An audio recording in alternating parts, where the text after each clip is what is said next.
తన కనులు గిలికి సింగారి తన జడను విసిరి వయ్యారి చిరునగవు చిలికి ఒకసారి కొస పెదవి కొరికి ప్రతిసారి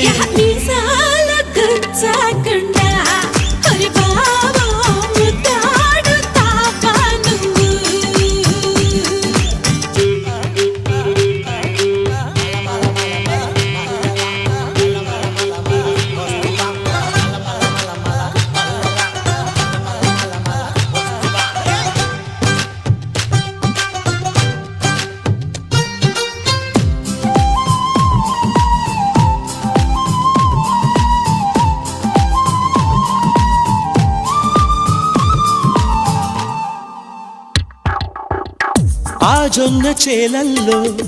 పక్కందిరో ఒళ్ళోన చెయ్యేస్తే సిగ్గందిరో బులుపే తీరక